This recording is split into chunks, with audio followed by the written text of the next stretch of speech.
السلام علیکم ورحمۃ اللہ وبرکاتہ۔ اعوذ باللہ من الشیطان الرجیم، بسم اللہ الرحمن الرحیم۔ انما الصدقات للفقراء والمساکین والعاملین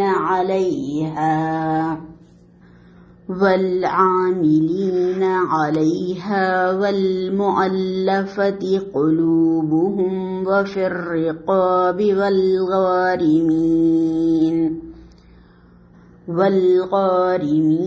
وفي سبيل الله وابن السبيل فريضة من الله واللہ علیم حکیم۔ اس کا ترجمہ اس طرح ہے، یہ صدقات تو دراصل فقیروں اور مسکینوں کے لیے ہیں اور ان لوگوں کے لیے جو صدقات کے کام پر مامور ہوں، اور ان کے لیے جن کی تالیف قلب مطلوب ہو، نیز یہ گردنوں کے چھڑانے اور قرضداروں کی مدد کرنے میں اور راہ خدا میں اور مسافر نوازی میں استعمال کرنے کے لیے ہیں۔ یہ ایک فریضہ ہے اللہ کی طرف سے، اور اللہ سب کچھ جاننے والا اور دانا اور بینا ہے۔ نحمدہ ونصلی علی رسولہ الکریم، رب اشرح لی صدری ویسر لی امری واحلل عقدۃ من لسانی یفقہوا قولی۔ اللہم ارنا الحق حقا وارزقنا اتباعہ وارنا الباطل باطلا وارزقنا اجتنابہ، آمین یا رب العالمین۔ الحمدللہ، اللہ تعالیٰ کا بے حد شکر احسان ہے کہ اس نے ہمیں اس طریقے سے پھر جمع فرمایا اور اپنا کلام سننے سمجھنے کی توفیق عطا فرمائی۔ الحمدللہ، اللہ تعالیٰ کا بے حد شکر احسان ہے۔ آج یہ ہمارا پروگرام استقبال رمضان کے حوالے سے ہے، اور کسی کا ہم استقبال جب ہی اس کے شایع نشان کر سکتے ہیں جب ہمیں اس کی آمد کی اطلاع ہو۔ تو ہمیں رجب سے پھر شعبان، رمضان کی اطلاع ہوتی ہے اللہ تعالیٰ کے حکم سے، اور ہم اس کی تیاری کے لیے لگ جاتے ہیں۔ اور اللہ کے نبی صلی اللہ علیہ وسلم کا طریقہ بھی یہ تھا کہ آپ شعبان سے رمضان کی تیاری کے لیے خطبہ ارشاد فرمایا کرتے تھے۔ تو ہم جیسا کہ دیکھتے ہیں کہ ہماری اکثریت جو ہے مسلمانوں کی رمضان میں زکوٰۃ ادا کرتی ہے، تو اس کے پیش نظر آج ہمارا ٹاپک زکوٰۃ ہے۔ جو آیت میں نے آپ کے سامنے ابھی تلاوت کی اور اس کا ترجمہ رکھا، وہ سورہ توبہ کی آیت نمبر 60 ہے، جس میں کہ زکوٰۃ کے مصارف اور تقسیم کا طریقہ بتایا ہے اللہ تعالیٰ نے، اور اس کے 8 مصارف ہمارے سامنے رکھے ہیں۔ تو ہم آج زکوٰۃ کے حوالے سے دیکھیں گے کہ وہ کتنی اہم ہے، اس کی فضیلت اور اس کی اہمیت وغیرہ، اور کن کو دینی چاہیے، کن کو نہیں دینی چاہیے، اور کون مستحقین ہیں، نہ دینے کے نقصانات کیا ہیں اور دینے پر کیا فائدے ہیں، دنیا اور آخرت کی کیا برکتیں حاصل ہوتی ہیں انسان کو، وہ سب میں آپ کے سامنے رکھوں گی انشاءاللہ تعالی۔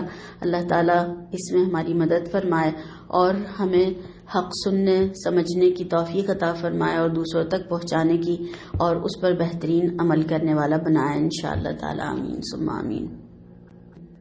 ہم دیکھتے ہیں کہ مسلمانوں کی اکثریت رمضان میں زکوٰۃ ادا کرتی ہے۔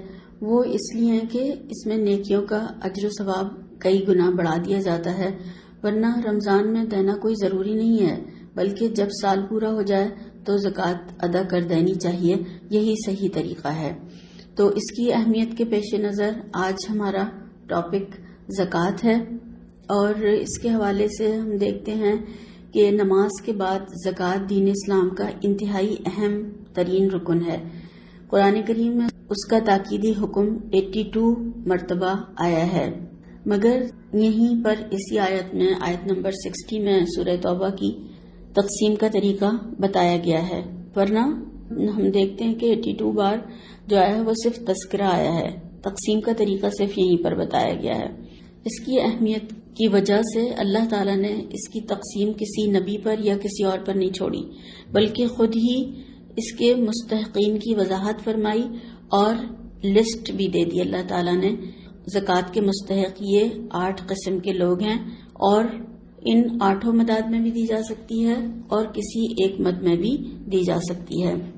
زکوٰۃ جو ہے یہ ایسا فریضہ ہے جو صرف امت مسلمہ پر ہی فرض نہیں کیا گیا، بلکہ اس سے پہلے کی تمام امتوں پر بھی فرض رہا ہے۔ زکوٰۃ کی فرضیت کی دلیل کے طور پر یہ حدیث بیان کی جاتی ہے۔ حضرت عبداللہ بن عمر رضی اللہ تعالیٰ عنہ کہتے ہیں کہ آپ صلی اللہ علیہ وسلم نے فرمایا، اسلام کی بنیاد 5 چیزوں پر ہے۔ نمبر 1، اس بات کی شہادت دینا کہ اللہ کے سوا کوئی معبود نہیں اور محمد صلی اللہ علیہ وسلم اللہ کے رسول ہیں۔ نمبر 2، نماز قائم کرنا۔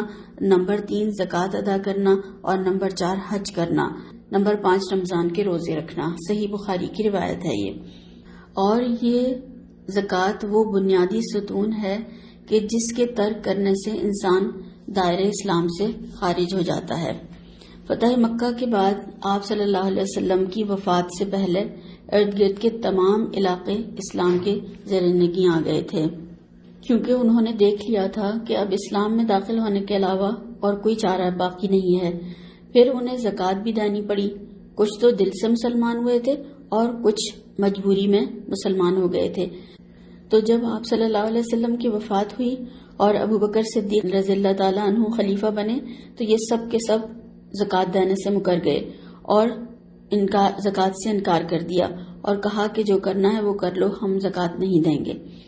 تو حضرت ابو بکر صدیق رضی اللہ تعالیٰ عنہ نے ان کے خلاف اعلان جنگ کر دیا اور سختی سے اس پر جمے رہے۔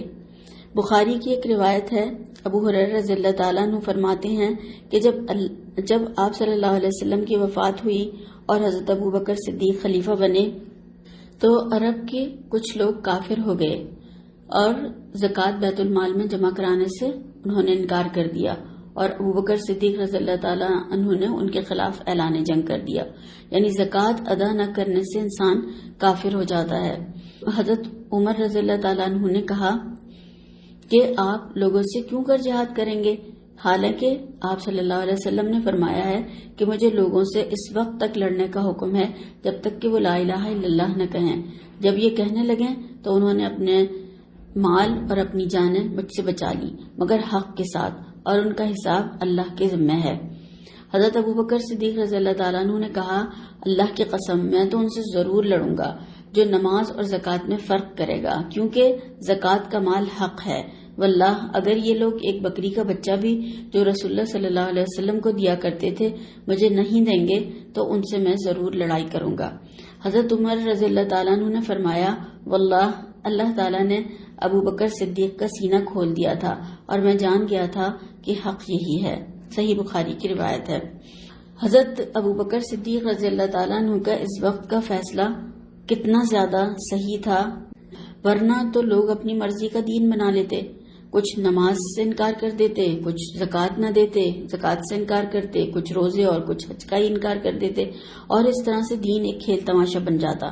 جو جس طرح سے چاہتا اپنی سہولت اور اپنی مرضی کے مطابق عمل کرتا، یا جس چیز کو چاہتا چھوڑ دیتا، جس چیز کو چاہتا اپنا لیتا۔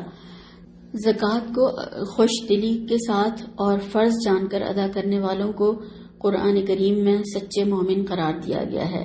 اللہ تعالیٰ کا ارشاد ہے، الذین یقیمون الصلاۃ ومما رزقناہم ینفقون اولئک ھم المؤمنون حقا۔ سورہ انفال آیت نمبر 3 اور 4۔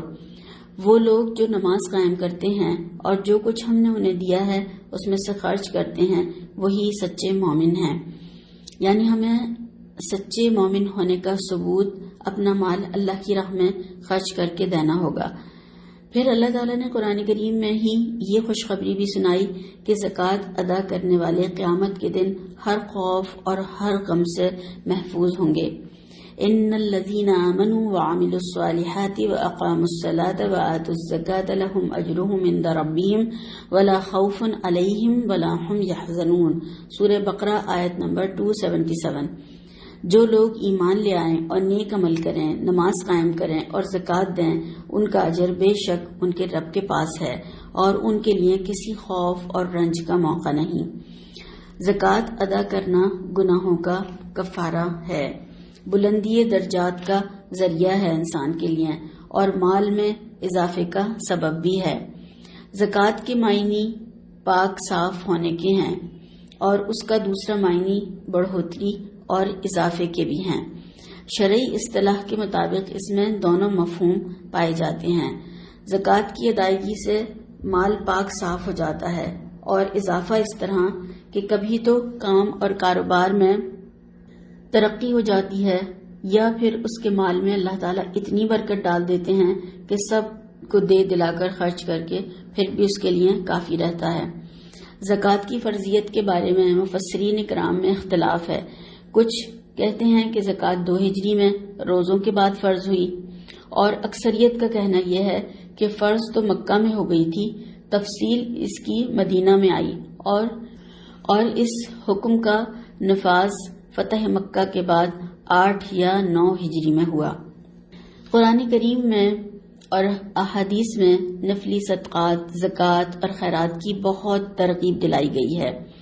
اللہ تعالیٰ کا ارشاد ہے، مثل الذین ينفقون اموالهم فی سبیل اللہ کمثل حبۃ انبتت 7 سنابل فی کل سنبلۃ 100 حبۃ واللہ یضاعف لمن یشاء۔ سورہ بقرہ آیت نمبر 261۔ جو لوگ اپنے مال اللہ کی راہ میں خرچ کرتے ہیں، ان کے خرچ کی مثال ایسی ہے جیسے ایک دانہ بویا جائے اور اس سے 7 بالیں نکلیں اور ہر بال میں 100 دانے ہوں۔ اس طرح اللہ جس کے عمل کو چاہتا ہے بڑھا دیتا ہے۔ ہم دیکھیں کہ ایک بال جو ہوتی ہے ہم اس کو نہیں گن سکتے اس میں کتنے دانے ہوتے ہیں، تو 7 بالیں اور ہر بال میں 100 دانے، اس طرح سے اللہ تعالیٰ اس کا اتنا اجر و ثواب بڑھا دیتے ہیں۔ بخاری کی روایت ہے، حضرت ابو ہریرہ رضی اللہ تعالیٰ عنہ کہتے ہیں، آپ صلی اللہ علیہ وسلم نے فرمایا، جو شخص حلال کمائی سے ایک کھجور بھی صدقہ کرتا ہے تو اللہ تعالیٰ اس کو اپنے دائیں ہاتھ میں پکڑ لیتا ہے، پھر اسے بڑھاتا ہے، جیسے کہ تمہارا آدمی اپنے بچڑے یعنی گھوڑے کے بچے یا اونٹنی کے بچے کو پالتا ہے، یہاں تک کہ وہ کھجور پہاڑ کی طرح یا اس سے بھی بڑی ہو جاتی ہے۔ صحیح بخاری۔ دنیاوی برکت کا ایک عجیب و غریب واقعہ جو مثال کے طور پر صحیح مسلم میں بیان کیا گیا ہے کہ دنیا میں بھی اللہ تعالیٰ کس طرح سے بعض دفعہ خصوصی طور پر برکت اور رحمت سے نوازتے ہیں۔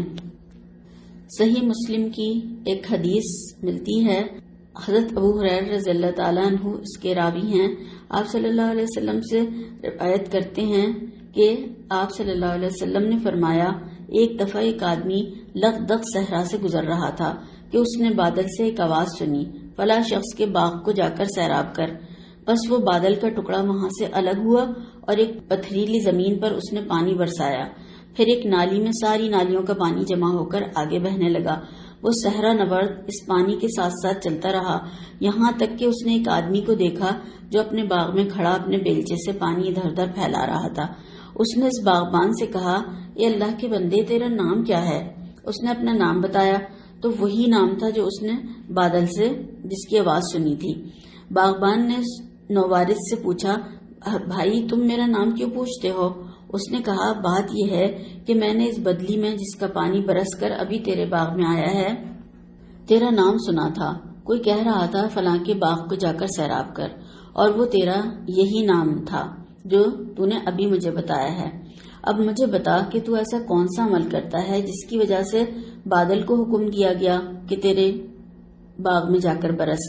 اس نے کہا، تو مجھ سے پوچھ ہی بیٹھا ہے تو سن لے، میرے اس باغ سے جتنی پیداوار ہوتی ہے تو میں اس کے 3 حصے کر لیتا ہوں، ایک حصہ صدقہ کر دیتا ہوں، دوسرا حصہ میں اور میرے بچے کھا لیتے ہیں، اور تیسرا حصہ میں پھر اگلی فصل تیار کرنے کے لیے باغ میں لگا دیتا ہوں۔ یہ صحیح مسلم کی روایت ہے۔ اس کی اس تقسیم کی وجہ سے اس کے مال میں اللہ تعالیٰ نے کتنی برکت عطا فرمائی۔ اللہ تعالیٰ نے نہ صرف برکت عطا فرمائی بلکہ بادلوں کو تک کو حکم دیا گیا کہ جاؤ اور اس کے باغ میں جا کر برسو، تو پانی برسے گا تو پھر پیداوار بھی اچھی ہوگی اور پھر وہ اس کا باغ پھلے پھولے گا، اور اس طریقے سے وہ پھر جو اللہ کی راہ میں صدقہ کرتا تھا۔ تو اللہ تعالیٰ اس طریقے سے برکت بھی دیتے ہیں اور حفاظت بھی فرماتے ہیں۔ فرشتے بھی اس کے مال میں اضافے کی دعا کرتے ہیں۔ صحیح بخاری کی ایک روایت ہے، آپ صلی اللہ علیہ وسلم نے فرمایا ہر صبح 2 فرشتے آسمان سے اترتے ہیں، ان میں سے ایک کہتا ہے یا اللہ خرچ کرنے والے کو نعم البدل عطا فرما، جبکہ دوسرا کہتا ہے یا اللہ خرچ نہ کرنے والے کا مال تلف کر دے۔ صحیح بخاری۔ ہم دیکھتے ہیں کہ جہاں زکوٰۃ اور صدقات وغیرہ کا اتنا اجر و ثواب اور اتنے فائدے ہی فائدے ہیں، وہاں پر نہ دینے پر جو نقصانات ہیں اس کے بارے میں اور کیا وعید آئی ہیں ان کو بھی دیکھتے ہیں۔ اور اللہ تعالیٰ نے صرف 2.5% کی کہا ہے۔ اگر پورا مال جس نے دیا ہے وہ پورا مال کی بھی کہہ سکتا تھا کہ اللہ کی راہ میں صدقہ کرو، تو کتنے لوگ ہوتے جو ابراہیم علیہ السلام ثابت ہوتے، یا پھر ابو بکر صدیق رضی اللہ تعالیٰ عنہ ثابت ہوتے کہ سب اپنا مال اور متاع اللہ کی راہ میں دے دیا۔ تو یہاں پر قرآن کریم میں ہم دیکھتے ہیں اللہ تعالیٰ کا ارشاد ہے وَوَيْلٌ لِّلْمُشْرِكِينَ الَّذِينَ لَا يُؤْتُونَ الزَّكَاةَ وَهُمْ بِالْآخِرَةِ هُمْ كَافِرُونَ۔ سورہ حامیم سجدہ آیت نمبر 6 اور 7۔ تباہی ہے ان مشرکوں کے لیے جو زکوٰۃ ادا نہیں کرتے اور آخرت کا انکار کرتے ہیں۔ یہاں پر زکوٰۃ نہ دینے والے کو مشرک کہا گیا ہے، اور قرآن کریم میں ان کے بارے میں جو سزا بتائی گئی ہے کہ جو زکوٰۃ نہیں دیتے ان کو کیا سزائیں ملیں گی۔ والذین یکنزون الذہب والفضة ولا ينفقونها فی سبیل اللہ فبشرہم بعذاب علیم یوم یحمى علیہ فی نار جہنم فتکوی بها جباہہم وجنوبہم وظہورہم ھذا ما کنزتم لانفسکم فذوقوا ما کنتم تکنزون۔ سورہ توبہ آیت نمبر 34 اور 35۔ دردناک عذاب کی خوشخبری سنا دو ان لوگوں کو جو سونا اور چاندی جمع کرتے ہیں لیکن اللہ تعالیٰ کی راہ میں خرچ نہیں کرتے۔ ایک دن آئے گا کہ اسی سونے چاندی پر جہنم کی آگ دہکائی جائے گی اور پھر اس سے ان لوگوں کی پیشانیوں، پہلوؤں اور پیٹھوں کو داغا جائے گا اور کہا جائے گا کہ یہ وہ خزانہ ہے جسے تم اپنے لیے سنبھال کر رکھتے تھے، اب اپنے خزانے کا مزہ چکھو۔ طبرانی کی ایک روایت ملتی ہے، آپ صلی اللہ علیہ وسلم نے ارشاد فرمایا زکوٰۃ ادا نہ کرنے والوں کا مال اور دولت تباہ اور برباد ہو جاتا ہے۔ طبرانی کی ہی ایک اور روایت ہے، آپ صلی اللہ علیہ وسلم نے فرمایا زکوٰۃ ادا نہ کرنے والے لوگ بھوک اور قحط سالی میں مبتلا کر دیے جاتے ہیں۔ یعنی یہ زکوٰۃ نہ دینے والوں کی دنیاوی جو سزائیں ہیں وہ بتائی گئی ہیں۔ صحیح بخاری کی ایک حدیث ہے، حضرت ابو ہریرہ رضی اللہ تعالیٰ عنہ کہتے ہیں آپ صلی اللہ علیہ وسلم نے فرمایا جس کو اللہ تعالیٰ نے مال دیا اور اس نے اس کی زکوٰۃ ادا نہیں کی تو قیامت کے دن اس کا مال ایسے گنجے سانپ کی شکل میں بن کر جس کی آنکھوں پر 2 سیاہ نقطے یعنی داغ ہوں گے اس کے گلے کا طوق بن جائے گا، پھر اس کی دونوں بانچیں پکڑ کر کہے گا میں تیرا مال ہوں، میں تیرا خزانہ ہوں۔ اور سانپ کے علاوہ کوئی اور جانور گلے میں لٹکایا بھی نہیں جا سکتا جس سے کہ انسان کو زیادہ سے زیادہ اذیت ہو، اور دنیا میں بھی اس کی مماثلت ہے کہ دولت پر کہتے ہیں کہ سانپ بنا بیٹھا ہے، تو جو اس نے دنیا میں جمع کر کے رکھا تو پھر وہاں پر وہ اس کے لیے عذاب کا ذریعہ بن جائے گا۔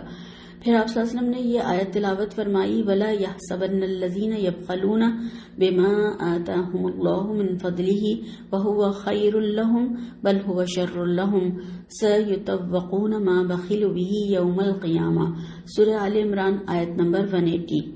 جن لوگوں کو اللہ تعالیٰ نے اپنے فضل سے نوازا ہے اور پھر وہ بخل سے کام لیتے ہیں، وہ اس خیال میں نہ رہیں کہ یہ بخیلی ان کے لیے اچھی ہے، نہیں، یہ ان کے حق میں نہایت بری ہے۔ جو کچھ وہ اپنی کنجوسی سے جمع کر رہے ہیں وہی قیامت کے روز ان کے گلے کا طوق بن جائے گا۔ تو ہم نے دیکھا کہ اس حدیث کی تصدیق قرآنی آیت آل عمران 180 سے بھی ہوئی، صحیح بخاری کی روایت کی۔ اب ہم یہ دیکھتے ہیں کہ جن جانوروں کی زکوٰۃ ادا نہیں کی جاتی ہے تو ان کے بارے میں آپ صلی اللہ علیہ وسلم نے فرمایا کہ وہ جانور اپنے مالکوں کو قیامت کے دن مسلسل 50,000 سال تک سینگوں سے مارتے رہیں گے اور پاؤں تلے رونتے رہیں گے، صحیح مسلم کی روایت ہے۔ اور یہ 50,000 سال کیوں ہوگا کہ اس لیے قیامت کا دن 50,000 سال کا ہوگا، تو اس پورے عرصے میں ان کو یہ سزائیں ملتی رہیں گی کہ انہوں نے جو اللہ نے مال دیا تھا اس میں سے وہ حق نہیں نکالا غریبوں، مسکینوں، یتیموں کا، اور پھر وہ خود ہی اس مال کو اپنے پاس جمع کرتا رہا، تو اس لیے پھر وہاں پر یہ سزا ملے گی۔ معراج کی رات آپ صلی اللہ علیہ وسلم نے کچھ ایسے لوگ دیکھے جن کے آگے اور پیچھے دھجیاں لٹک رہی تھیں اور وہ جانوروں کی طرح توہڑ، کانٹے اور آگ کے پتھر کھا رہے تھے۔ آپ صلی اللہ علیہ وسلم نے حضرت جبرائیل علیہ السلام سے دریافت فرمایا، یہ کون لوگ ہیں؟ حضرت جبرائیل علیہ السلام نے بتایا، یہ وہ لوگ ہیں جو اپنے مالوں کی زکوٰۃ ادا نہیں کرتے تھے۔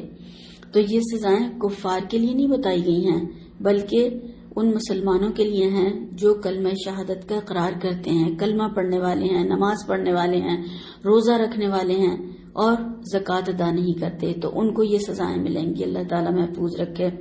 لیکن ان سزاؤں اور وعیدوں سے وہ خارج ہیں، یعنی ان کو نہیں ملیں گی سزائیں جو اپنے مال میں سے زکوٰۃ نکالتے ہیں اور صدقہ و خیرات کرتے رہتے ہیں، اور ان کا مال بھی کنز نہیں کہلاتا، وہ پاک ہو جاتا ہے، یعنی پھر وہ خزانہ نہیں رہتا، وہ پاک ہوتا رہتا ہے اگر وہ زکوٰۃ نکالتے رہتے ہیں۔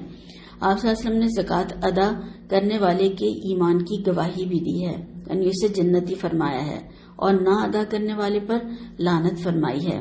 جو زکوٰۃ نہیں دیتا، آناکانی کرتا ہے، تو پھر اس کے اوپر لعنت فرمائی گئی ہے۔ لوگ زکوٰۃ اور صدقات اور خیرات نکالنے میں آخر بہانے کیوں کرتے ہیں، کیوں نہیں دینا چاہتے؟ تو اللہ تعالیٰ جو ہماری نفسیات سے واقف ہے، اللہ تعالیٰ کا ارشاد ہے کہ وَإِنَّهُ لِحُبِّ الْخَيْرِ لَشَدِيدٌ، سورہ عادیات آیت نمبر 8۔ انسان دولت کی محبت میں بری طرح مبتلا ہے، اور سورہ فجر میں اللہ تعالیٰ نے فرمایا وَتُحِبُّونَ الْمَالَ حُبًّا جَمًّا، آیت 20، تم لوگ مال کی محبت میں بری طرح گرفتار ہو۔ اور پھر سورہ تغابن میں آیت نمبر 15 میں فرمایا انما اموالکم و اولادکم فتنہ، تمہارے مال اور تمہاری اولاد تمہارے لیے آزمائش ہیں۔ یعنی جب اللہ تعالیٰ کی راہ میں مال اور اولاد نہیں لگائی جاتی تو پھر وہ انسان کے لیے دنیا اور آخرت میں آزمائش کا ذریعہ بن جاتا ہے، فتنہ بن جاتا ہے۔ یعنی جب ان چیزوں کی محبت حد سے گزر جاتی ہے، حد سے بڑھ جاتی ہے، اور انسان پھر دوسروں کا حق مارنے لگتا ہے، تو یہ چیزیں پھر اس کے لیے فتنہ بن جاتی ہیں۔ مال بذات خود برا نہیں، بلکہ اس کا استعمال اس کو اچھا یا برا بنا دیتا ہے۔ ترمذی کی ایک روایت آتی ہے، آپ صلی اللہ علیہ وسلم نے فرمایا ہر امت کے لیے ایک خاص آزمائش ہے، اور میری امت کی آزمائش مال میں ہے۔ سورہ قلم میں سب لوگوں نے پڑھا ہوگا، اللہ تعالیٰ نے ایک بڑا ہی سبق آموز قصہ بیان فرمایا ہے۔ ایک شخص بڑا نیک اور سخی تھا، اس کے پاس ایک باغ تھا۔ وہ باغ کی پیداوار سے اپنے گھر اور کھیتی باڑی کے اخراجات نکال کر باقی پیداوار اللہ کی راہ میں خرچ کر دیا کرتا تھا۔ اللہ تعالیٰ نے اس کے مال میں بڑی برکت ڈال رکھی تھی۔ وہ آدمی جب فوت ہوا تو اس کی اولاد نے باہم مشورہ کیا کہ ہمارا باپ تو بے وقوف آدمی تھا، اتنی زیادہ رقم غریبوں اور مسکینوں میں مفت تقسیم کر دیا کرتا تھا، آئندہ اگر ہم یہ سارا مال اور دولت اپنے پاس ہی رکھیں گے تو بہت زیادہ جلد ہم دولت مند بن جائیں گے۔ چنانچہ جب پھل وغیرہ پک گیا اور فصل کاٹنے کا موقع آیا تو انہوں نے رات کے وقت آپس میں قسمیں کھائیں کہ ہم اندھیرے یعنی صبح ہی نہیں ہونے دیں گے، اندھیرے میں ہی باغ میں پہنچ جائیں گے اور کسی دوسرے کو خبر بھی نہیں ہونے دیں گے تاکہ کوئی سائل اور محتاج وہاں نہ آنے پائے۔ یعنی جب صبح ہوگی جبھی تو کوئی سائل آئے گا، تو رات میں ہی جا کر سب کاٹ کے لے آئیں گے تاکہ کوئی مانگنے نہ آئے بیچ میں۔ حسب پروگرام وہ سب پچھلی رات گھر سے چپ کے نکلے۔ جب وہاں پہنچے تو دیکھ کر حیران اور ششدر رہ گئے کہ لہلاتا ہوا سرسبز اور شاداب پھلا پھولا باغ جل کر خاکستر ہو چکا ہے، یعنی پورا باغ جل گیا۔ پہلے تو وہ یہ سمجھے کہ شاید ہم راستہ بھول گئے ہیں، لیکن جب انہیں ہوش اور حواس ان کے صحیح ہوئے ہوش آیا تو پھر ان کو یقین آ گیا کہ یہ ہمارا ہی باغ تھا۔ تب اپنے جرم کا احساس ہوا اور ایک دوسرے کو ملامت کرنے لگے اور کہنے لگے ہائے افسوس، ہم واقعی سرکش تھے۔ اللہ تعالیٰ نے اس واقعے پر انتہائی مختصر تبصرہ فرمایا ہے ایک ہی بس آیت میں، کذالک العذاب ولعذاب الآخرۃ اکبر لو کانوا یعلمون، سورہ قلم آیت نمبر 33۔ اسی طرح ہوتا ہے عذاب دنیا کا، اور آخرت کا عذاب تو اس سے بھی بہت برا ہے، کاش یہ لوگ جانتے ہوتے۔ یعنی دنیا میں یہ سب کچھ ختم ہو گیا، اور آخرت کا عذاب تو پھر وہ تو وہاں پر جا کر دیا جائے گا۔ تو ہم دیکھتے ہیں کہ ایسے اخلاق و کردار کے لوگ آج ہمارے معاشرے میں بھی ہر جگہ موجود ہیں۔ کہتے ہیں اپنی ضرورتیں پوری نہیں ہو رہی، اپنے خرچے پورے نہیں ہوتے، کیا کریں، کیسے کریں، کس کو دیں؟ تو اس کا حل صرف یہی ہے کہ اپنی ضرورتوں کو محدود کریں، بے جا خرچ اور اسراف نہ کریں، غریبوں، محتاجوں، مسکینوں، ضرورت مندوں کو اپنے مال سے ان کا حق دیں، ورنہ کہیں خدا نخواستہ ایسا نہ ہو کہ پورا مال ہی تلف ہو جائے، کیونکہ جب ہم کسی کا حق اپنے پاس رکھ لیتے ہیں، مال میں سے حق نہیں نکالتے، تو پھر وہ پورا ہی مال جو ہے وہ ختم ہو جاتا ہے۔ ہم دیکھتے ہیں کہ بیت المال کا نظام اور دولت کی صحیح تقسیم جب مسلمانوں نے کی تو حضرت عمر بن عبدالعزیز رضی اللہ تعالی عنہ کے زمانے میں لوگ ہاتھوں میں زکوٰۃ اور صدقات لے کر گھومتے تھے اور کوئی زکوٰۃ لینے والا نہیں ہوتا تھا۔ پھر دوسری اسٹیٹ وغیرہ میں وہ پتہ کروایا انہوں نے، وہاں بھی ان کو کوئی نہیں ملا، تو پھر اس مال سے کثرت سے غلام آزاد کروائے۔ تو یہ صحیح اسلامی نظام کی برکتیں تھیں۔ آج بھی اگر ہم سب مسلمان صحیح طریقے سے بغیر آناکانی، بغیر ہیلے بہانوں کے اگر زکوٰۃ ادا کریں تو کوئی غریب، مسکین، محتاج اور فقیر نظر ہی نہیں آئے گا۔ ہم دیکھتے ہیں کہ زکوٰۃ کا اپوزٹ سود ہے۔ آج اس نے ساری دنیا کو اپنے شکنجے میں لیا ہوا ہے اور وہاں سے نکلنے کا کوئی راستہ انفرادی اور نہ اجتماعی دونوں طرح سے نہیں نظر آ رہا۔ بڑے بڑے ممالک سے لے کر عام افراد تک قرضوں اور سود کے چکروں میں جکڑ گئے ہیں اور ادا نہیں کر سکتے تو پھر خودکشیوں کے علاوہ ان کے پاس کوئی راستہ نہیں رہتا۔ یعنی انسان پھر اتنا زیادہ ڈپریس ہو جاتا ہے، سب کچھ ختم ہو جاتا ہے اس کا، کہ بس پھر اس کے پاس یہی راستہ رہتا ہے کہ وہ اپنے آپ کو ختم کر دے۔ یہ سب ہوا کیوں آخر؟ ایسا اس طریقے سے اس شکنجے میں کیسے آ گئے مسلمان، اور یہ ایسا کیوں ہوا؟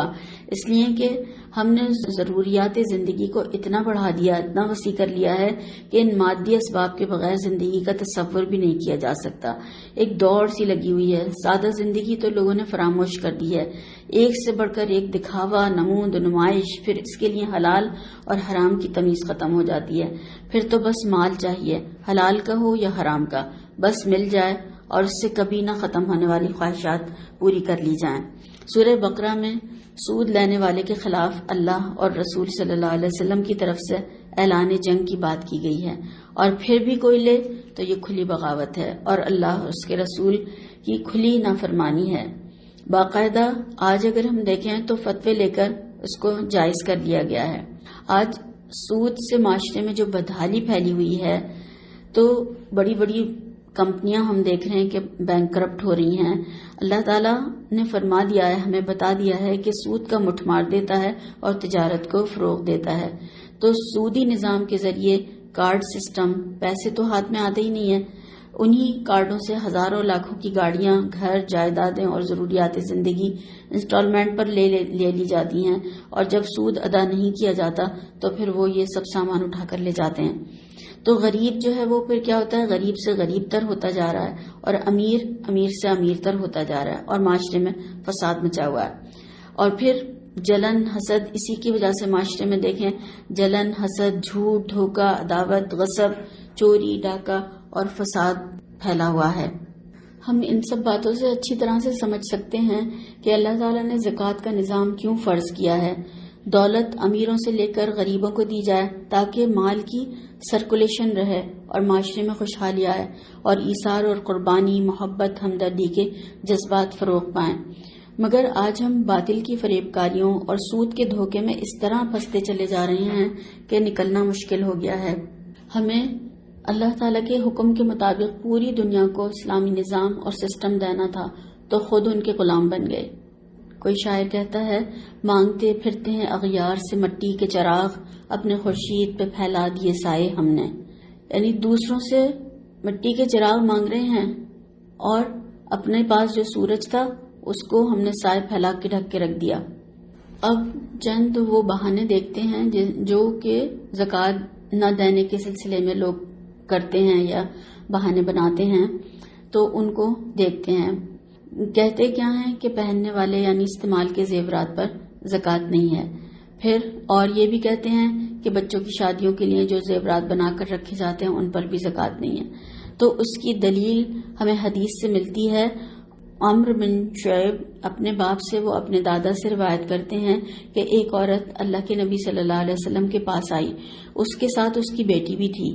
جس کے ہاتھ میں سونے کے 2 موٹے موٹے کنگن تھے۔ آپ صلی اللہ علیہ وسلم نے اس سے فرمایا کیا تم اس کی زکوٰۃ ادا کرتی ہو؟ اس نے کہا نہیں۔ آپ صلی اللہ علیہ وسلم نے فرمایا کیا تجھے یہ پسند ہے کہ اللہ تجھے ان کے بدلے میں قیامت کے دن 2 آگ کے کنگن پہنائے؟ اس نے یہ سن کر دونوں کنگن اتار کر آپ صلی اللہ علیہ وسلم کی خدمت میں پیش کر دیے اور کہا یہ اللہ اور اس کے رسول کے لیے ہیں۔ یہ ابو داؤد کی روایت ہے۔ یعنی آپ صلی اللہ علیہ وسلم کا طریقہ تربیت دیکھیں۔ اس حدیث میں ہمیں معلوم ہوتا ہے کہ اسے کوئی لمبا چوڑا لیکچر نہیں پلایا آپ نے، بلکہ آخرت کی سزا کا خواب دلا دیا۔ اور وہ آپ صلی اللہ علیہ وسلم کی زیر تربیت جو لوگ تھے، صحابہ کرام اور صحابیات، تو وہ ایسے تھے کہ انہوں نے اپنا سب کچھ آخرت کے لیے جمع کروا دیا، ورنہ کہتی ہیں کہ ایک کنگن دے دیتی ہوں، ایک کنگن رکھ لیتی ہوں اپنے پاس۔ ایسا نہیں کیا، انہوں نے دونوں اتار کر دے دیے۔ پھر ہم دیکھیں ایک بہانہ یہ بھی کرتے ہیں لوگ، غیر مسلم حکومتوں میں رہنے والوں نے خود ہی اپنے اوپر زکوٰۃ معاف کر لی ہے، کیونکہ وہ وہاں پر ٹیکس وغیرہ دیتے ہیں حکومت کو، تو اور غیر مسلم حکومت کی وجہ سے اور سود بھی حلال کر لیا ہے۔ پھر لائٹ وغیرہ کے یا ٹیلی فون کے جو بل زیادہ آ جاتے ہیں تو اس کو پے کر کے سمجھتے ہیں کہ ہم نے زکوٰۃ ادا کر دی۔ اور پھر ایک یہ بھی بہانہ کرتے ہیں کہ سال ہونے سے پہلے پیسے ادھر ادھر بیوی بچوں یا دوسروں کے نام ٹرانسفر کر دیتے ہیں کہ ہم پر زکوٰۃ ہے نہیں۔ اپنے آپ کو بہت سارے لوگ رافضی بنا لیتے ہیں کہ ہم پر زکوٰۃ فرض نہیں ہے، سارا مال سال سے پہلے اڑا کر ختم کر دیتے ہیں کہ زکوٰۃ نہ دینی پڑے۔ کیا نعوذ باللہ من ذالک اللہ تعالیٰ کو کوئی دھوکہ دے سکتا ہے؟ کیا ان ہیلے بہانوں سے کوئی بھی عذاب کی ان وعیدوں سے بچ سکتا ہے؟ زکوٰۃ تمام طرح کے زیورات، خواہ وہ رکھنے کے ہوں، پہننے کے ہوں، بیٹیوں کے ہوں، بہوؤں کے ہوں، کسی کو بھی دینے کے ہوں، سب کے اوپر لازمی دینی ہے۔ اور جس کے پاس ہے وہ گولڈ، اسی کو پھر زکوٰۃ دینی ہے۔ جب سب دے دیا جائے گا بیٹیوں کو یا جس کو بھی دینا ہے تو وہ پھر ہینڈ اوور کر دیں گے، تو پھر وہ خود اپنی زکوٰۃ دیتے رہیں گے۔ ابھی جب جس کے پاس ہے وہ اسی کو دینا ضروری ہے۔ اور کرنسی، مال تجارت، سالڈ گولڈ، جانوروں پر اور کھیت کی پیداوار پر سب پر زکوٰۃ ہے۔ اور سال میں جتنی فصلیں ہوں گی اتنی ہی بار زکوٰۃ دینی ہوگی۔ یعنی فصلوں کا حساب الگ ہے کہ جتنی بار 6 مہینے میں، 4 مہینے میں جو بھی فصلیں ہوتی ہیں ان پر ہر فصل پر زکوٰۃ دینی ہوگی۔ اور ہم یہ بھی دیکھ لیں تھوڑا سا کہ کن چیزوں پر زکوٰۃ نہیں ہے۔ تو رہنے کے گھر پر جس میں کہ ہم رہتے ہیں اس پر زکوٰۃ نہیں ہے، اور چاہے وہ ایک ہو یا اس سے زیادہ ہو اس پر زکوٰۃ نہیں۔ اگر کرائے پر اٹھایا ہوا ہے تو اس کے کرائے پر اگر وہ سال بھر جمع ہوتا ہے کرایہ تو پھر وہ اس پر زکوٰۃ ہے، ورنہ خرچ ہو جائے تو اس پر بھی زکوٰۃ نہیں ہے۔ گھر کے سامان، فرنیچر وغیرہ، سواری، ہیرے جواہرات، قیمتی پتھروں پر زکوٰۃ نہیں ہے۔ اگر تجارت کی غرض سے لیے ہوئے ہیں اور ان سے تجارت کرتے ہیں تو ان پر زکوٰۃ ہے، ورنہ کتنے بھی قیمتی ہوں ان پر زکوٰۃ نہیں ہے۔ اس کی دلیل ہمیں اس حدیث سے ملتی ہے۔ حضرت ابو ہریرہ رضی اللہ تعالیٰ عنہ کہتے ہیں آپ صلی اللہ علیہ وسلم نے فرمایا مسلمان پر اس کے گھوڑے اور غلام میں زکوٰۃ نہیں ہے۔ یہ بخاری کی روایت ہے۔ تو یعنی ذاتی مکان یا ذاتی مکان کی تعمیر کے لیے پلاٹ وغیرہ جو ہوتا ہے تو ذاتی استعمال کی اشیاء مثلا گاڑی، فرنیچر، حفاظتی ہتھیار، مویشی وغیرہ خواہ کتنی ہی قیمت کے ہوں ان پر زکوٰۃ نہیں ہے۔ جیسے کہ اب ہمارے پاس گھوڑے وغیرہ یا اس وقت وہ نہیں ہیں جانور وغیرہ تو گاڑیاں ہیں تو ان پر بھی زکوٰۃ نہیں ہے۔ زکوٰۃ ادا کرنے کے لیے 2 چیزیں لازمی ہیں۔ نمبر 1 مال کا نصاب تک پہنچنا، یعنی سونا 7.5 تولے اور اس کا جو ہے گرام بنتا ہے 87، اتنا سونا ہو، اور چاندی 52.5 تولے ہو یعنی 612 گرام، اس سے کم پر زکوٰۃ نہیں ہے، اور نہ دونوں کو ملا کر زکوٰۃ دی جائے گی۔ اور نمبر 2 اس مال پر زکوٰۃ ہے جس پر پورا ایک قمری سال گزر جائے، اور اگر سال سے پہلے خرچ ہو جائے تو اس پر بھی زکوٰۃ نہیں ہے۔ اب یہ دیکھتے ہیں کہ زکوٰۃ کن لوگوں پر فرض ہے۔ زکوٰۃ ہر آزاد مالدار صاحب نصاب مسلمان مرد ہو یا عورت، بالغ ہو یا نابالغ ہو، غیر عاقل سب پر فرض ہے، عاقل غیر عاقل سب پر فرض ہے۔ نماز، روزہ، حج کی شرائط سے زکوٰۃ کی شرائط مختلف ہیں۔ مثلا بچہ پیدا ہوا، وہ اگر صاحب جائیداد ہے یعنی اس کے باپ کی طرف سے اسے بہت کچھ ملا ہے تو سال پورا ہونے پر اس کا ولی اس کی طرف سے زکوٰۃ ادا کرے گا۔ بچہ پیدا ہوا، باپ کا انتقال ہو گیا، اس سے بچے کو باپ کی وراثت میں سے بہت سا مال مل گیا تو اس پر زکوٰۃ فرض ہے، اس کے ولی کو ادا کرنی ہوگی۔ یتیم و یسیر بچہ ہے، ماں باپ کوئی نہیں ہے، دونوں نہیں ہیں مگر صاحب نصاب ہے تو زکوٰۃ دینا ہوگی۔ تو ہمارے یہاں اگر ہم دیکھیں تو اس چیز کا تو کوئی تصور ہی نہیں ہے، دور دور تک کوئی سوچتا بھی نہیں ہے اس بارے میں، بلکہ یتیم و یسیر بچے تو اگر کسی کی سرپرستی میں آ جائیں تو ان کا سارا مال خود کھا جاتے ہیں اور ان کی حالت ایک نوکر اور غلام سے بھی بدتر کر دیتے ہیں، پھر زکوٰۃ کا کیا سوچیں گے؟ تو زکوٰۃ اور صدقات اللہ تعالیٰ صرف حلال کمائی سے قبول فرماتے ہیں، حرام کی کمائی سے زکوٰۃ اور صدقات قبول نہیں فرماتے۔ زکوٰۃ سال ہونے سے پہلے بھی دی جا سکتی ہے اور آئندہ سال کی یا کئی سالوں کی ایڈوانس بھی نکالی جا سکتی ہے۔ زکوٰۃ کی ادائیگی کے وقت نیت ضروری ہے دل میں، ورنہ عام صدقہ شمار ہوگا۔ یعنی زکوٰۃ ہم دے رہے ہیں تو ہمیں دل میں ہمارے میں نیت ہونی چاہیے کہ یہ زکوٰۃ کا مال ہے، یہ زکوٰۃ کے پیسے ہیں، ورنہ اگر ہمارے دل میں کوئی بھی نیت نہیں تھی تو وہ عام صدقہ شمار ہوگا۔ مستحق کو بتانا ضروری نہیں کہ میں تمہیں یہ زکوٰۃ دے رہی ہوں یا دے رہا ہوں، تاہم اداروں یا جماعتوں یا مدارس وغیرہ میں جب دیا جائے زکوٰۃ کا مال تو وضاحت کر دی جائے تاکہ وہ زکوٰۃ کے مصارف میں ہی اس کو خرچ کریں۔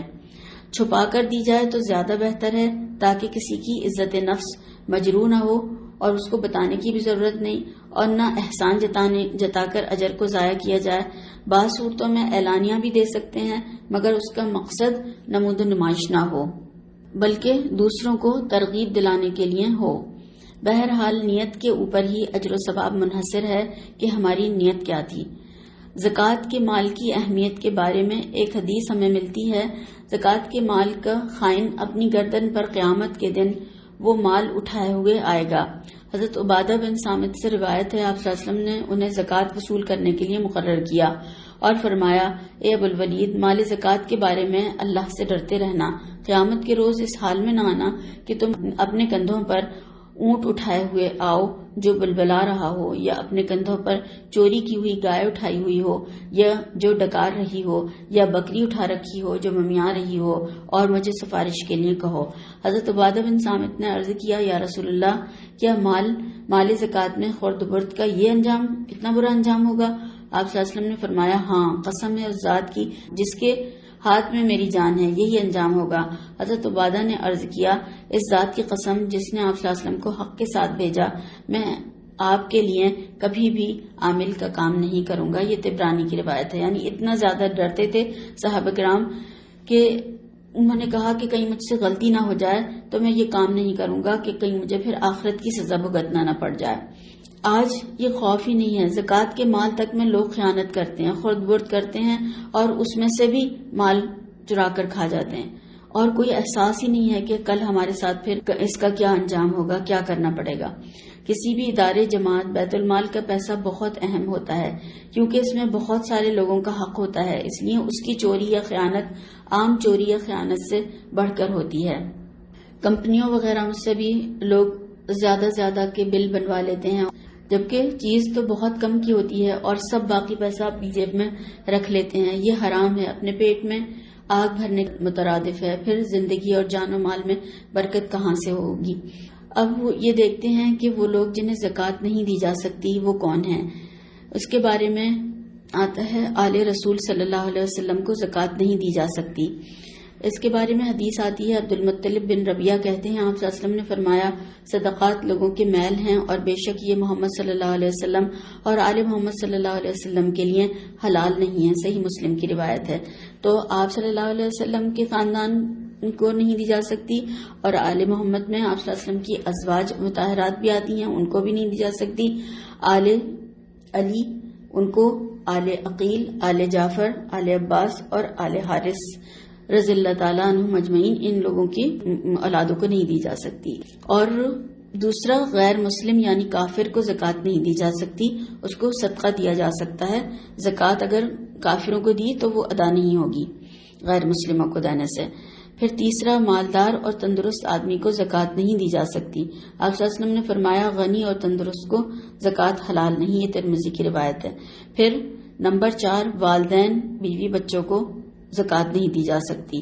تم جن سے ہو اور جو تم سے ہیں ان کو زکوٰۃ یعنی اوپر والے اور نیچے والے ان کو زکوٰۃ نہیں دی جا سکتی. جن قرابت داروں کا نفقہ آدمی کے ذمہ ہے ان کو زکوٰۃ نہیں دی جا سکتی ہے. ہاں غریب رشتہ دار جیسے بہن بھائی وغیرہ ہیں ان کو دی جا سکتی ہے.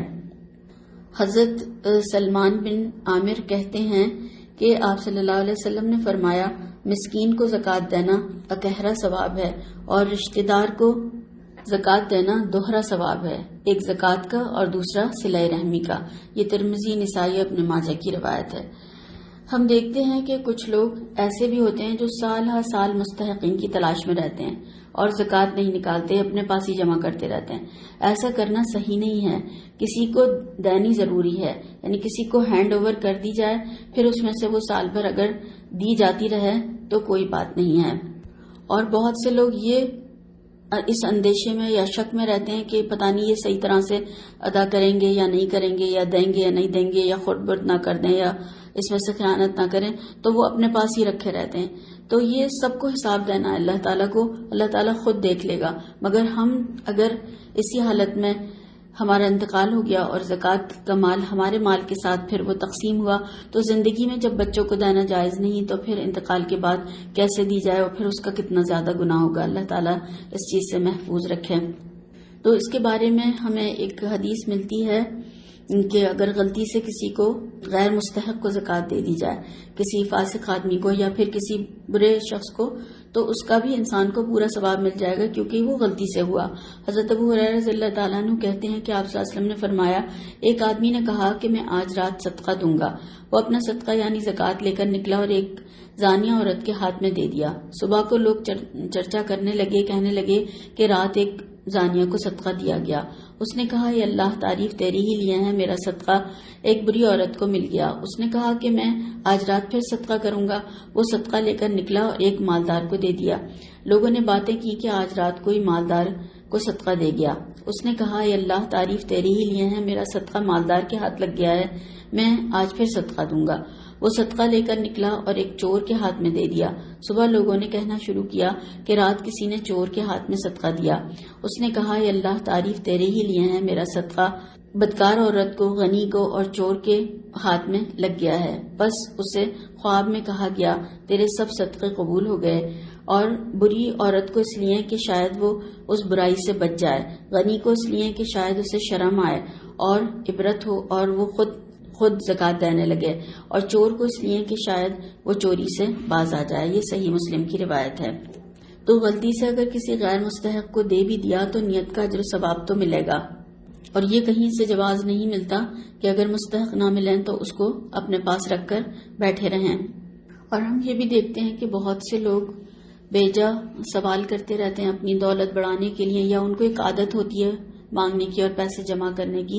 تو حدیث سے ہمیں یہ بھی معلوم ہوتا ہے کہ بیجا سوال سے بچنا چاہیے. حضرت عبداللہ بن مسعود کہتے ہیں آپ صلی اللہ علیہ وسلم نے فرمایا ہے کہ جس نے امیری کے باوجود لوگوں سے مانگا وہ قیامت کے دن اس حال میں آئے گا کہ اس کا سوال اس کے منہ پر چھلے ہوئے زخم کا نشان بنا ہوگا. اللہ تعالیٰ محفوظ رکھے. آپ صلی اللہ علیہ وسلم سے پوچھا گیا کہ کتنی چیز غنی کرتی ہے، یعنی انسان کے پاس کتنا ہو تو وہ سوال نہ کرے. آپ صلی اللہ علیہ وسلم نے فرمایا 50 درہم یا اس کی قیمت کا سونا. یہ ابو داؤد، ترمذی، نسائی اور ابن ماجہ کی روایت ہے. تو اس کے مطابق جب پیسوں کا آج کے دور میں اگر ہم لگائیں تو 6-7 ہزار 8 ہزار روپیے بنتے ہیں اس کے. تو اتنا کسی کے پاس ہے تو پھر وہ کسی سے سوال نہ کرے. اسلام میں سوال کرنا پسندیدہ نہیں بلکہ اس کی مذمت کی گئی ہے، خود کمانے پر ابھارا گیا ہے. حکیم بن حزام آپ صلی اللہ علیہ وسلم سے روایت کرتے ہیں اوپر کا ہاتھ نیچے کے ہاتھ سے بہتر ہے. پہلے اپنے بال بچوں اور عزیزوں کو دو، اور عمدہ خیرات وہی ہے جس کو دے کر آدمی مالدار رہے.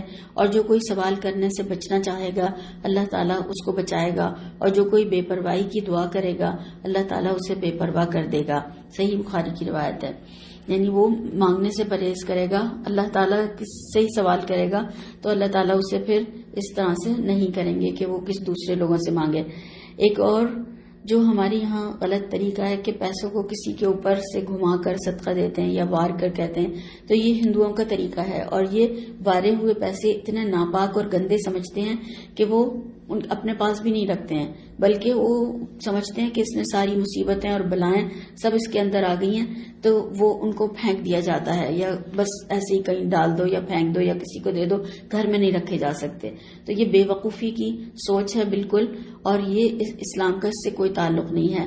صدقہ تو وہ ہے جو صدق دل سے اللہ کے لیے دیا جائے، یعنی اللہ کی محبت میں مال خرچ کرنا، وہ اس کو صدقہ کہا جاتا ہے، جبکہ لوگ ناپاک مال ایک طریقے سے سمجھتے ہیں کہ صدقہ اب تو یہ بہت ہی گندا مال ہو گیا۔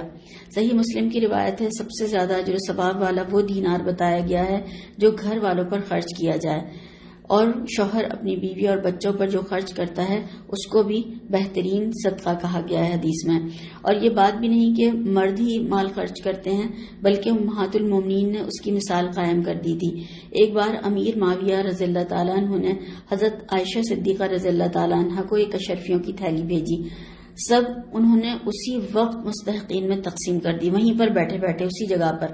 ان کی لونڈی نے کہا کہ کچھ اپنے لیے بھی رکھ لیتی تاکہ افطار کا کچھ انتظام ہو جاتا، یعنی ان کا روزہ تھا تو ان کی باندی اور جو لونڈی تھی اس نے کہا کہ کچھ اپنے لیے بچا لیتی، آپ نے تو سب کچھ تقسیم کر دیا۔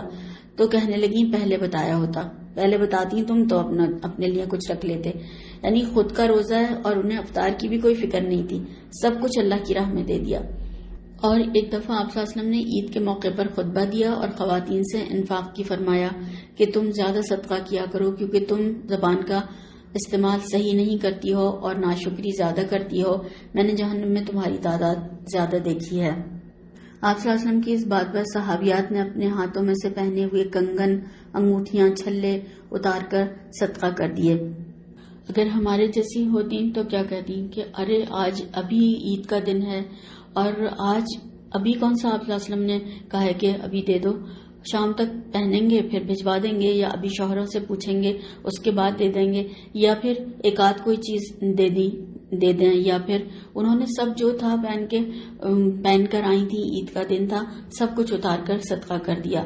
تو اس طریقے سے آج اگر ہم دیکھیں کہ کیسے حالات ہیں مسلمانوں پر اور کیا دنیا میں کیا کیا ہو رہا ہے، تو آج ہم اپنا مال، اپنا وقت، اپنی صلاحیتیں، اپنی جان، سب چیزوں کی ضرورت ہے تو ہم وہ سب لگائیں جہاں پر جس چیز کی ضرورت ہو، جیسا موقع ہو اس کے لیے تیار رہیں، اپنا حصہ ہر چیز میں وافر مقدار میں ڈالیں، اور پھر مال بھی دیں، جان بھی لگائیں، اور دعاؤں کے ساتھ بھی ان کے ساتھ شامل رہیں۔ اب رمضان آ رہا ہے، انشاءاللہ تعالی اللہ تعالی ہمیں اس تک پہنچائے رمضان میں، اور اس کی برکتیں اور فیوز ہمیں سمیٹنے والا بنائے۔ تو جو کہ رمضان کو غمخواری اور ہمدردی کا مہینہ، مساوات کا مہینہ کہا گیا، ایسا نہ ہو کہ ہم اپنے ہی فریج بھرتے رہیں، اپنے ہی دسترخوان سجاتے رہیں۔ ان لوگوں کا خیال کریں جن کے لیے سارا سال ہی رمضان ہے، ہر وقت ہی روزہ رہتا ہے اور فاقے میں گزارتے ہیں، تو جو کبھی مل گیا تو کھا لیا، نہیں ملا تو روزہ ہے۔ آپ صلی اللہ علیہ وسلم کی سخاوت اس ماہ میں چلتی ہوا کی طرح ہو جاتی تھی، یعنی جب ہوا چلتی ہے تو دائیں بائیں اندر باہر سب جگہ پہنچ جاتی ہے۔ اس طرح ہم بھی کوشش کریں جہاں جہاں پہنچ سکیں، کچھ دے سکیں، کچھ کر سکیں، ضرور اپنا حصہ ڈالیں۔ اگلی دفعہ کا معلوم نہیں زندگی میں رمضان آتے ہیں یا نہیں، کتنے لوگ پچھلے سال ہمارے ساتھ تھے مگر اس دفعہ وہ ہمارے ساتھ نہیں، وہ اللہ کے پاس پہنچ چکے۔ اللہ تعالیٰ ان سب کی مغفرت فرمائے اور ہماری بھی۔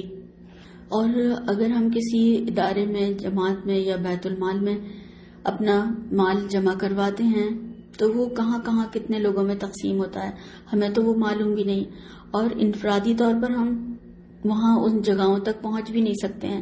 تو کل قیامت کے دن اللہ تعالیٰ اس کا اجر اتنا بڑھا چڑھا کر عطا فرمائے گا کہ ہم اس کا اندازہ بھی نہیں کر سکیں گے، اور جب ہم ضرورت مند ہوں گے تو پھر وہاں سے سب مال جو ہم نے خرچ کیا ہوگا، کہیں کہیں دیا ہوگا، تو وہ ہمیں واپس بڑھا چڑھا کر لوٹایا جائے گا۔ اور وہاں پر ایسا وقت ہوگا کہ وہاں پر کوئی کسی کی مدد نہیں کرے گا، نہ کسی کے کام آئے گا، نہ کوئی کسی کو کا بوجھ اٹھانے والا ہوگا، نہ پوچھنے والا تک نہیں ہوگا کوئی، اور نہ وہاں پر سفارش چلے گی، نہ فدیہ لے کر چھوٹ سکے گا کوئی۔ تو پھر کیوں نہ ہم وہ مال جو اللہ تعالیٰ نے ہمیں دیا ہے اس کو کل کے اس مشکل وقت کے لیے جمع کروائیں، تاکہ کل ہمارے کام آ سکے انشاءاللہ تعالیٰ۔ اللہ تعالیٰ ہم سب کو توفیق دے کہ اس کے تمام احکامات پر سر ہم تسلیم کرنے والے ہوں، اور تمام کام اخلاص نیت کے ساتھ خالص اللہ تعالیٰ کی رضا کے لیے کریں اور کہنے سننے سے زیادہ عمل کی توفیق عطا فرمائے۔ یا اللہ تعالیٰ ہمیں رمضان کی تمام رحمتیں، برکتیں، فضل سمیٹنے والا بنا دے اور اس میں کیے جانے والے تمام اعمال اور عبادتوں کو صحیح کر کے قبول فرما لینا، اور اس میں جو کمی، غلطی، کوتاہی ہو گئی ہو اپنی رحمت سے معاف فرما دینا اور آخرت میں اجر کا ذریعہ بنا دینا۔ ربنا تقبل منا انک انت السمیع العلیم وتب علینا انک انت التواب الرحیم۔ سبحان ربک رب العزۃ عما یصفون وسلام علی المرسلین والحمد للہ رب العالمین، وصلی اللہ تعالی علی خیر خلقہ محمد وآلہ واصحابہ اجمعین برحمتک یا ارحم الراحمین۔ سبحانک اللہم و بحمدک اشہد ان لا الہ الا انت استغفرک و اتوب الیک۔ السلام علیکم ورحمۃ اللہ وبرکاتہ۔